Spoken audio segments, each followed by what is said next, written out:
Hello, my friends. This is Heather. This is the Back to Me podcast. And this is another celebrity chat with another super amazing human being. And oh my gosh, this one is Leslie Davis. And she is the author of You Can't Eat Love. And believe it or not, we even talk about zombies.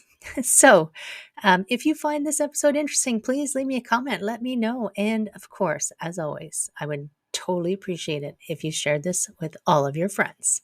Take care, my friends. I will see you again soon.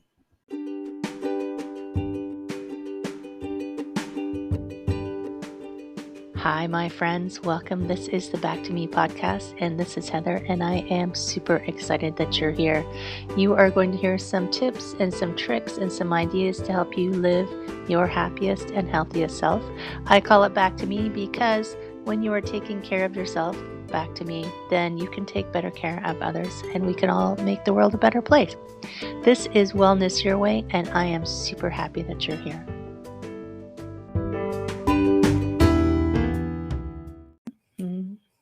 Hello, my friends. Welcome. This is Heather. This is the Back to Me podcast.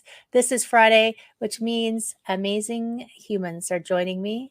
And this week's amazing human celebrity is Leslie Davis. And we were just talking right before we started. Oh my gosh, I have so many questions. But Leslie, we are definitely going to talk about the fact that you wrote 8 books, but this first book that we're going to talk about is You Can't Eat Love.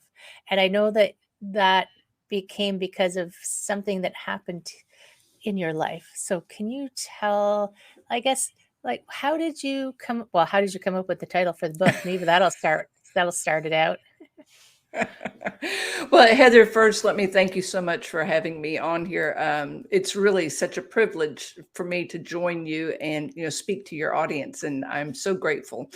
Well, the title of the book came about several Mother's Days ago. And to give you a little bit of backstory, our mother died. Now it's been 38 years ago. Wow. And so my first Mother's Day as a mother was my first Mother's Day without my mother. So I struggled for years and years with Mother's Day because my oldest child, her first grandchild, was born 2 weeks after she died. Wow. So anyway, I struggled for many years with Mother's Day. And part of the problem was that I never processed the grief of losing her. And all of that was tied in on that one major day. Well, my youngest sister had commented for many years that on Mother's Day, what she would do to honor our mother is make a pie. And in our family, we had this one famous pie that we've been making now for, 80 years now. Well, it's a lot of pie. That is a lot of pie. Anyway, I decided on this particular Mother's Day that I would make this pie and see how I felt, to honor our mother. And the Monday after Mother's Day, I had made the pie on Mother's Day. I enjoyed a slice of it on Mother's Day. And the next day, I enjoyed some for breakfast. And as I was sitting down eating the pie, all of these thoughts and feelings and emotions started washing over me. And I grabbed a pen and paper and I wrote down what became the first several paragraphs of the book. And I recognized in that moment that it wasn't the food that I was looking for. It was the memories. It was the love. It was all the people that had, passed away and were no longer with me that I was missing. And I had this, what I call light bulb moment, where I realized I had been using food to fill a myself-sized hole in my heart because I had believed that no one loved me. And what I came to realize was the only person who didn't love me was me. And in that moment, I recognized you can't eat love. Whoa, that's a pretty major discovery over a piece of pie, right? And I'm just remembering. So I did an episode a few weeks ago with a woman who's a grief coach. She coaches people through grief, and she did talk about that, where grief shows up in such interesting ways that people don't necessarily recognize. So Her name was Silky. So good for you that you actually had that quiet time to yourself where you could recognize what was happening. And then you wrote it down. Some people would just have another piece of pie and just move on, right? And so from that realization, I mean, the book obviously wasn't, unless you're like a marathon writer, it's like, I guess that's just was this beginning of that exploration for you. Well, actually, I took those scribbles and I stuck them someplace in a very, very safe place. And there they sat for 2 years. Oh, And a friend of mine had been telling me, you need to write, you need to write, you need to write. And so I started out writing a different book. And I wrote 12 chapters of this other book. And then I heard from, this is going to sound crazy, but I heard from God, I don't need you to write that book. I needed you to write that book so you could see the journey you had been on. Now I need you to write this other book for the other people so that they can learn how to love themselves. And so I dug out those scribbles and I sat down, and about 5 weeks later, I had a book. 2 years and 5 weeks. Right. All right, sometimes we don't hear the message the first time, right? It's like we think, "Oh, no, no." And I don't think it's weird. I think messages come in whatever form you are ready to hear them, right?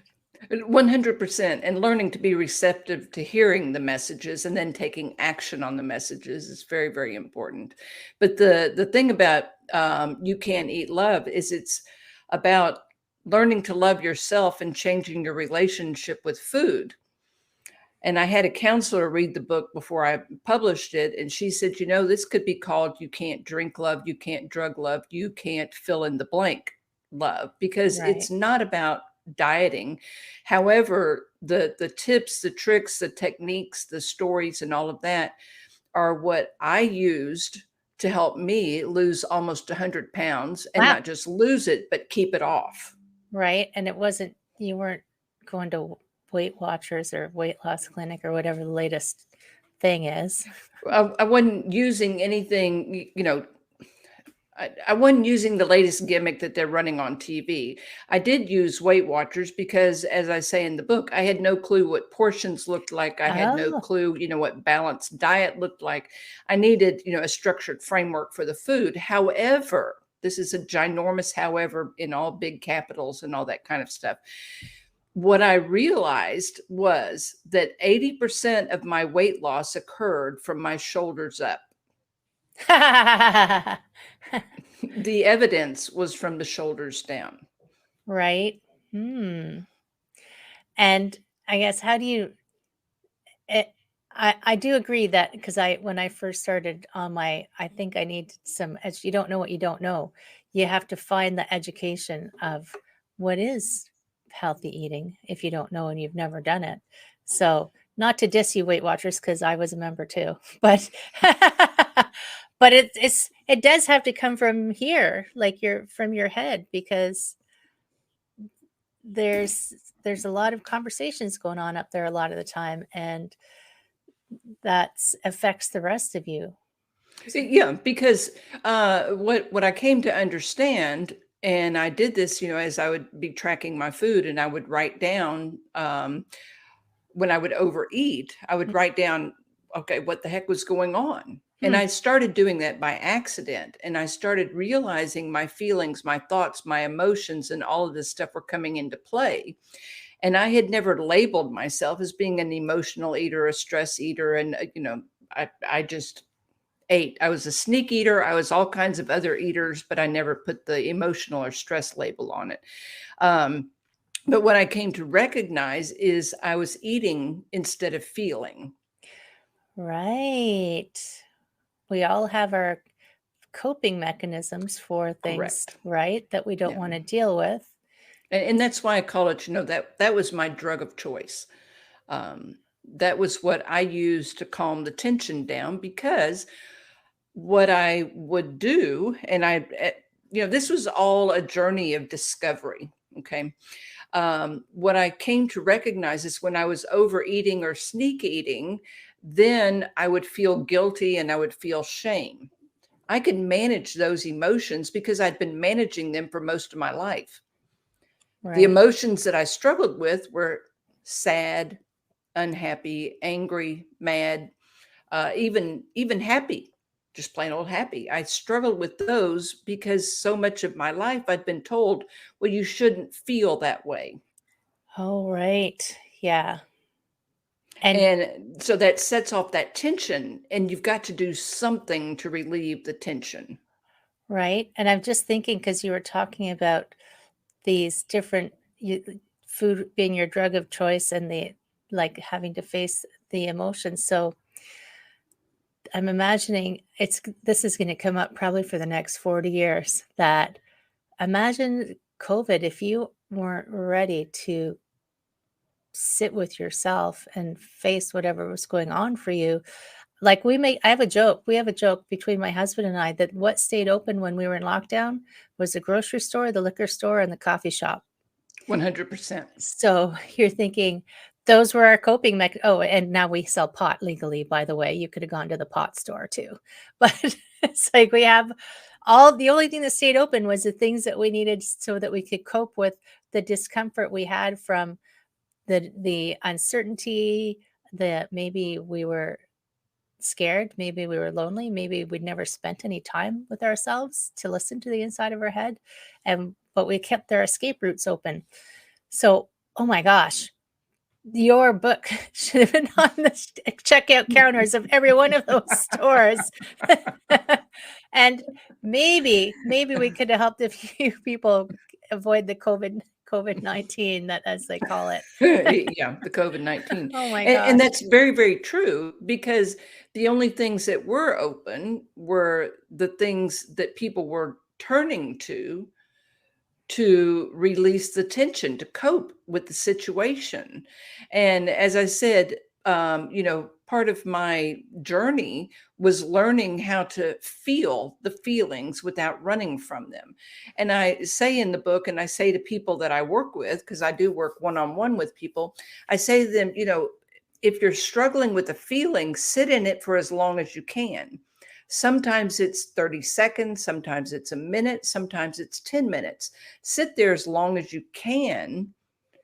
And then next time you'll be able to do it a little bit longer. But the main thing is recognize that you're feeling something instead of immediately saying, okay, I'm feeling something. Now I need to relieve the tension. And then you start running for your drug of choice. Instead, say, you know what, I'm feeling something. Let me see what it is. Let me explore this. Let me have this conversation. And I'm going to feel it for as long as I can. And then I'm going to go do something else. And I can almost guarantee that if you'll just sit in that feeling, that the pantry will quit calling to you as loudly. Oh, yes, it's like you're exercising your awareness muscle, right? Right. And it's very similar to mindfulness practices, right? Yes. It's sit with whatever is going on inside of your head without judging it. And can you sit almost like you're separated from it and watching it?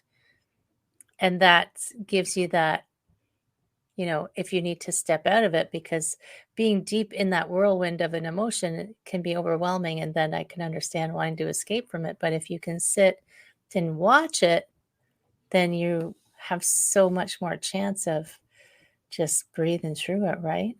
100%. And then the other thing that I came to discover, and I talk about this in the book also, is I felt unheard. And that was Mm. part of my struggle, is I felt very unheard. And I started this, when I would feel something or get upset about something, I started grabbing a notebook and a pen, and I would start having a conversation with myself. And what I came to understand was that I was having a conversation with my very best friend in the whole wide world. the person who didn't care if it was 2 o'clock in the morning and I was going down the road for the 9 millionth time about the same thing. Why did my mother-in-law, why did my child, why did my whatever, do whatever 30 years ago, and it's come back up again. Right. And also my very best friend in the whole wide world didn't care that it was 2 o'clock in the morning. So that's part of what I teach people, is how to start having that conversation with your very best friend in the whole wide world, which is you, because you are always available to listen to you. And I teach people to say, of course you feel that way. Why wouldn't you? Or can you tell me what's really going on right now? Be inquisitive. And yes, if you were to read my notebooks, you would see there's a conversation going back and forth. Does that sound a little crazy? Possibly. But you know what? It helps me to work it out so that I'm not running from the feelings to the pantry. I'm exploring the feelings. I'm honoring the feelings. And some days, it's just for a little bit of time, and some days it's for a longer bit of time. But what I found is I started feeling heard. So it wasn't as much of a struggle for me to have a conversation with another person and feel unheard, because I knew I was being heard. That need was being met. Right. And I don't think it's unusual. I mean, journaling, why do you think there's so many journals for sale in the shops? Right. So, and it doesn't, for some people, writing isn't their bag. Journaling's not their thing. I have conversations constantly, but most of them are just inside my head. Well, I found those not to be very productive for me, because the Yeah. hamsters would get on the wheels and they just keep running. And then a squirrel would go by and you would say, hey, what's that over Yeah. there? And you go squirrel, and then you go off in another direction. So I just found, to get them out of my head, to send the hamsters back to the pet store, fire them, and put the pet store out of business. It was better for me if I did it with pen and paper, because then they would stop running on those wheels. And there is a kinesthetic aspect to it. And yeah, there's lots of reasons why I actually tell people to write things down, even though I don't always do it myself. And I want to ask you, the book that you were writing that you needed to write so that you could come back and write this one, what was that one called again? That one is called The Journey from Failing to Healing. Oh, and that one is just your own. So that one is where you went. Well, we'll go to the zombies in a minute, because I'm super, super curious about the zombies. But so you had to write about is the journey from. The journey from failing to healing is, the different things that I did, the realizations that I had, how I started connecting with myself and being kind to myself and learning to forgive myself. Oh my gosh, learning to forgive myself. And all of those different pieces and parts. And it's a 12-chapter book, but each chapter stands alone. And I've been hearing from different people that they would like to know the backstory. And that's really what it is. It's the backstory to You Can't Eat Love. Right. And I've been hearing from people that they want to hear the backstory. So I'm actually working towards getting that thing pulled together and ready for publication. In fact, a friend of mine challenged me just yesterday to pick a date and get it published. The best deadline is the one where you actually plant your stick in the sand and say, this is the day. Yeah. Otherwise, the deadline could be tomorrow, which never comes, right? That's so true. There's only today, because tomorrow is always tomorrow, right? Tomorrow is always tomorrow. And yes, now I do have to ask you, you wrote 6 zombie books? No. I wrote one zombie book. Okay. So you said you wrote 8 books. So I wrote 8 books, and one of them is Zombie Siege. How a queen, the whole title is Zombie Siege, how a queen, a princess, and a prince save the world. From zombies? Yeah. Wow. It's just, no, my mind is blowing right now, because I'm like, okay, so you wrote a book on, really taking care of yourself, and then zombies come in. Well, the hilarious thing is the zombies come in because when the world shut down for the pandemic, I'm one of these people that if I'm not doing something a little off the wall, that I will go bonkers. And my son and his then girlfriend, now wife, they both had to work because they were in the construction industry. Oh, Okay, so right. they both had to work. So anyway, I run doggy daycare. I've got 3 dogs. One of them is mine. So anyway, the dogs would be doing things, and so I started taking photographs of the dogs doing whatever they're doing, and then I would write an after action report, like a military report. And I would Okay. post these things on Facebook. And people thought they were hysterical and they wanted more and wanted more. And people kept saying, you need to turn this into a book. So finally, this year, I turned it into a book. It's available on Amazon, and you can, see the antics of the 3 dogs and discover how they saved the world from the zombies. Thank goodness. Because I've seen those zombie movies that don't turn out so well, and we need somebody to save the world from the zombies. But sometimes so this is a total tangent, and you can tell me what you think of this. So when I started seeing people and this was very crept in very slowly to where now our eyes are always on our phones or our devices and even walking down the street. So when one of the zombie movies came out a couple years ago, I said, well, we've already got them. They're already walking along the street, looking at their phones and walking into poles and don't recognize that there's anything else going around except the thing that's eating their brains is in their hands. So 100%, 100%. Yeah, no, I totally agree. I mean, I was in the grocery store earlier today and somebody was carrying on this very, very loud conversation. And all the people around this person were like, don't you know where you are? And we really don't want to be part of your conversation. So they're absorbed into this device. yes, so we already have our zombie apocalypse. Can the dogs save us?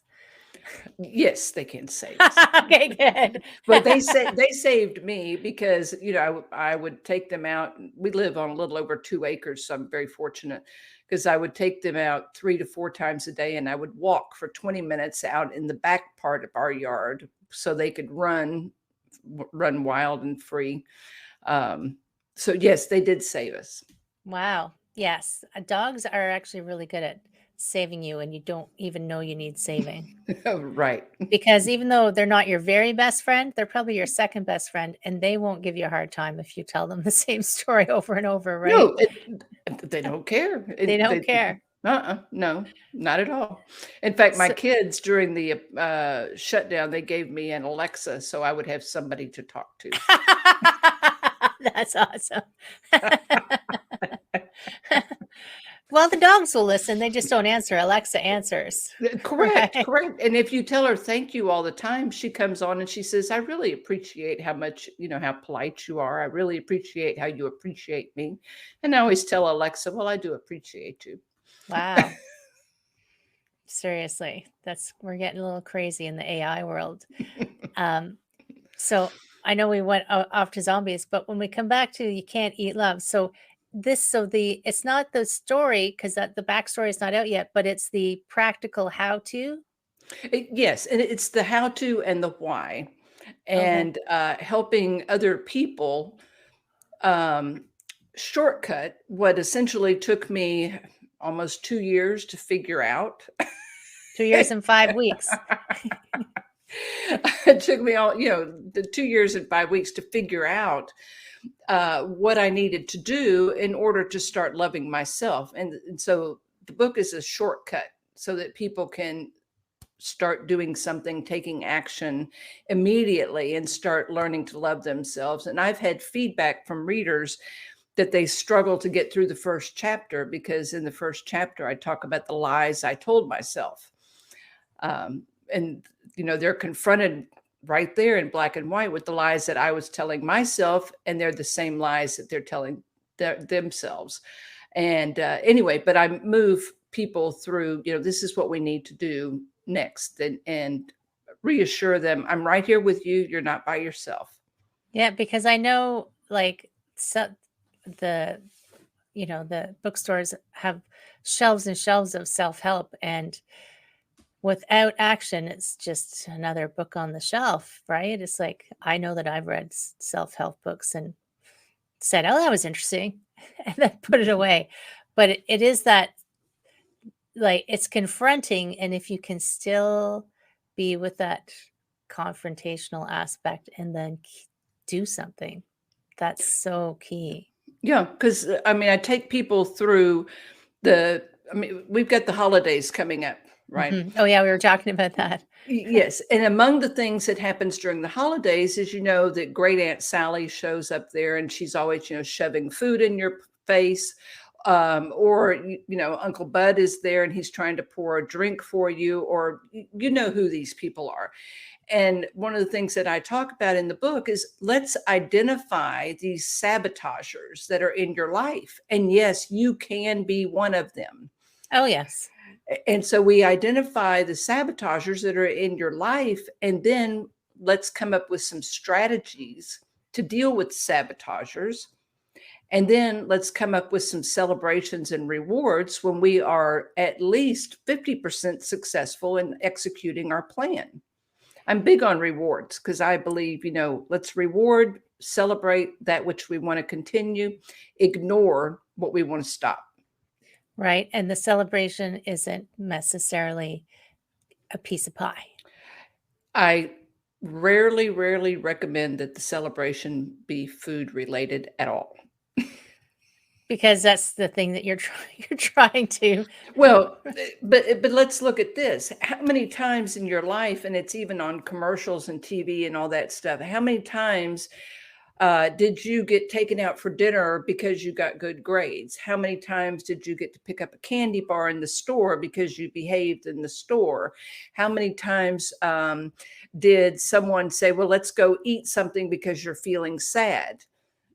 So we're How about trying to yesterday? rewrite. Right. So yesterday, did you go out to eat because you were feeling sad? No, but I came home from work and my husband said, "You seemed sad today, so I got you, this special treat." So it's like, "Thanks, honey." Yes. See, and that's one of those unwitting sabotagers. Right? And they wouldn't describe themselves that way at all, No, right? but at the same time, they're not listening to what you're saying. It's the same thing with my husband. He'll bring, 4 chocolate cheesecakes in the house. Yes, they aren't very big, but you know what? Chocolate in my house does not know how to behave. I don't care what I've done. I don't care how often I put it in timeout or anything else. It flat does not know how to behave. So I do my very best, to put up a barrier so that it's zapped and destroyed, turned into ash when it comes through the door. But he still finds a way to get it into the house. And then chocolate does what chocolate does. Chocolate is a superpower, has a superpower. It does. It does. And it's interesting. I was thinking about the sabotager. So I remember, and I can't remember where I heard or read or how this infiltrated my consciousness. But when you're trying to change anything in your life, and weight is one of those big ones where you want to change, make a significant change, no matter how you got to where you were. Maybe it was not loving yourself, maybe it's 100 other things. But the people in your life, there's an unwritten agreement in your life with the people in your life of how you will be and how they will be. And when you try to change something major, like even if it's like losing 10 pounds, that threatens their unwritten contract with you of how life will be. And I think sometimes that what it causes is it causes them to look at themselves and go, "Oh, she can't do that because that makes me feel bad." So I need to, subconsciously, they say, well, she can't do that. So I've got to stop her from doing that. So I don't have to feel bad about me. So what do you think? Is that in your book somewhere, or is that Well, just, actually, it is. It actually is, because I didn't tell a single soul that I was working on getting healthy mentally, physically, and emotionally. And the main reason that I didn't tell them is because I didn't want the diet police to show up. Okay. So, but what I discovered is exactly what you were saying. When we start changing things, it forces the people around us to make a decision. Either they change or they remain the same. And the problem with them remaining the same is if we are changing and we are getting healthier mentally, physically, emotionally, or whichever one of the three, then we must change the relationship we have with them in order for us to keep moving forward. So they've got a decision to make. They can either change or stay the same and risk that relationship breaking. And this is the other thing that I talk about and I teach people over and over and over again. You can only control you. Mhm. You are not in control of anyone else. So when the people around you start giving you some kind of pushback because you're changing, you're now looking at things differently. You're now putting yourself first. You're putting your own oxygen mask on first. You're taking care of you first. They're not going to like it and they're struggling to figure out, okay, what do I need to do? I want everything to go back. So this is why it's so important that you be crystal clear on why you are doing this. And that's part of what I teach at the beginning of the book is get crystal clear on why you're doing this, because that is what's going to keep you moving forward when the people around you start pushing back on the changes that you're making in your life. And recognize, say to yourself, put it in a big, bulletin board, whatever you have to do. I am only in control of me. I am not in control of them. Whatever they are doing is what they are doing. This is why I am doing what I am doing. Right. Yeah, we have a friend of ours who's passed away now, but he always said, "People do what people do because that's what people do." So you can't. So recognizing you can't control their reaction and you can't control how they're going to be. I mean, you can always invite them on the journey with you. But when did you tell them that that's what you were trying to do? Well, actually, I never did, but it becomes a little bit obvious when you've lost about 20 pounds. Um, Right. They start asking. yeah, they start noticing. But my husband did comment one time, and I still laugh about it. He said, "I don't know what you're doing, and I'm not sure I like it." And Wow. At least he was I, being honest. yeah, I heard what he said and I didn't comment because there was really no point in engaging in a conversation about it because, like I said, I can only control me. He's in control of him. So if he was feeling that tension, that was on him. Right. And there was nothing I could do to relieve his tension other than go back to where I was. And I did not want to return to where I was. Right. Yeah. And um, that takes some inner fortitude, Being right? clear on why you're going on the journey in the first place. Right. And I'm just remembering an earlier podcast where we were talking about, it was actually about business, but related to this is when you get into that spot where sometimes you're struggling, it's nice to have community to reach out to. I Yeah. mean, you're talking to yourself in your journal, but even outside of that is having, I guess that's the intention of some of those weight loss places is you have somewhere to go and be with people who are doing the same thing and you can talk to and but they're not always there at 2 in the morning, as you said. Right. 100%, 100%.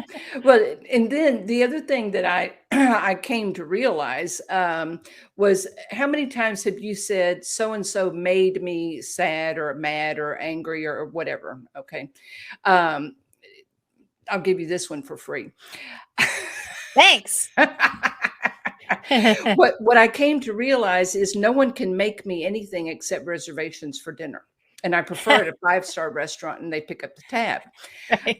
Because regardless of what the other person is doing, I always have a choice.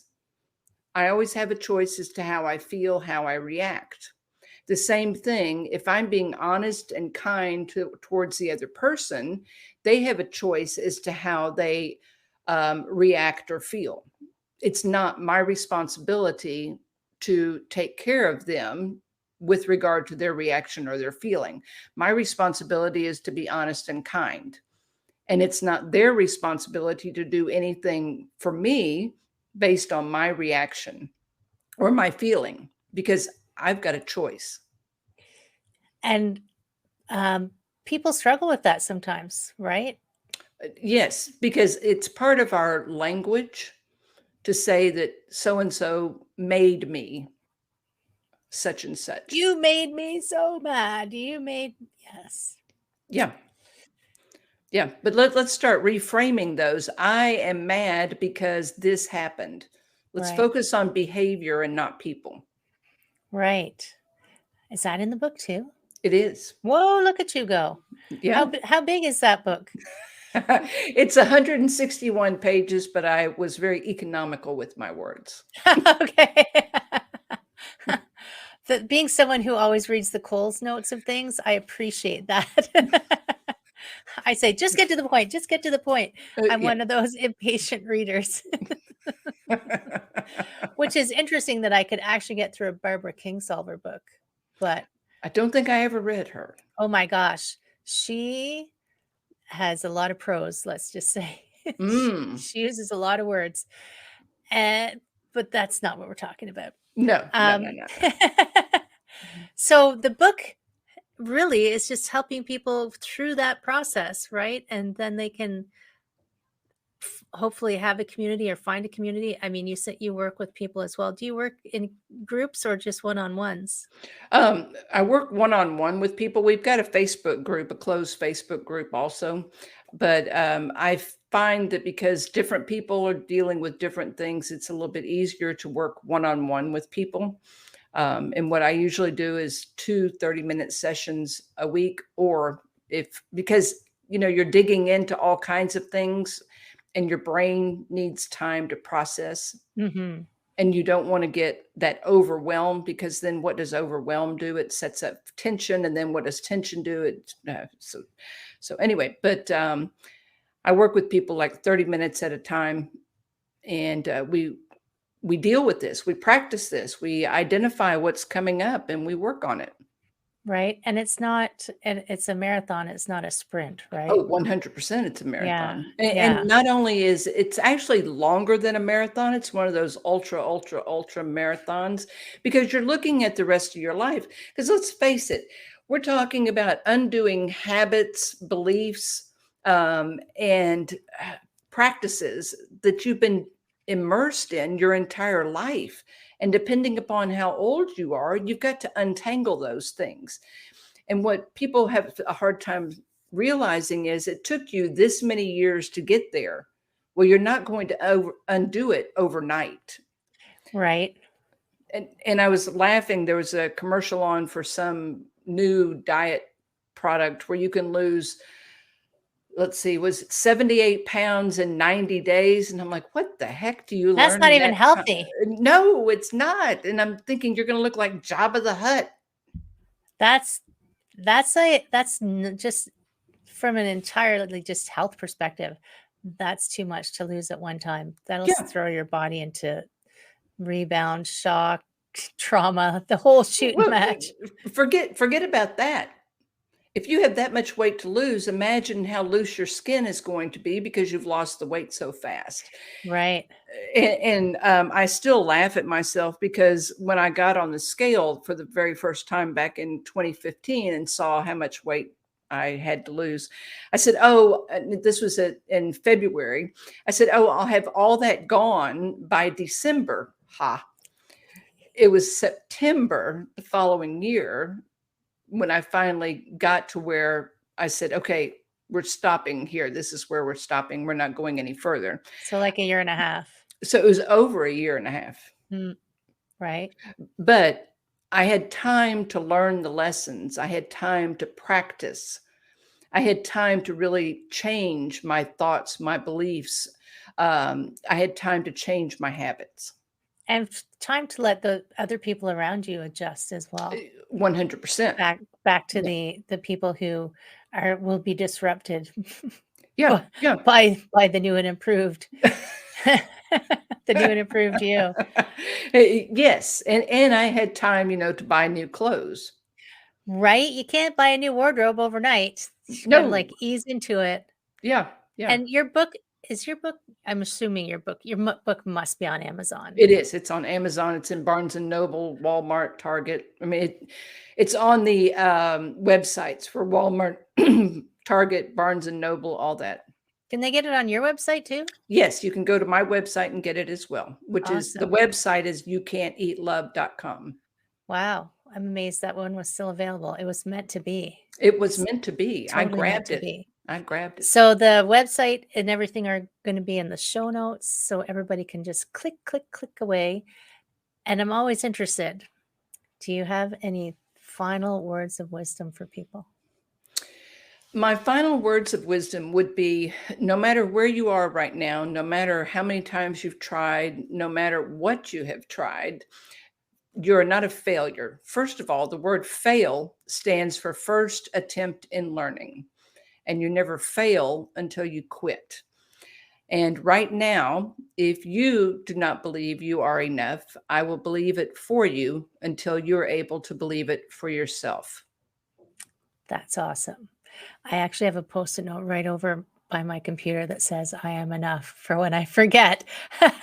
So, yes, my friends, you are absolutely enough and you are awesome. And I love you all. And Leslie, thank you so much. Thank you so much for sharing this and your story. And the zombies are going to stay with me. I know it. But you definitely cannot eat love, friends. I've tried and I've lived to tell the tale. Thank you so much. I appreciate you so much for coming and sharing all of this with us. And take care. I will see you again.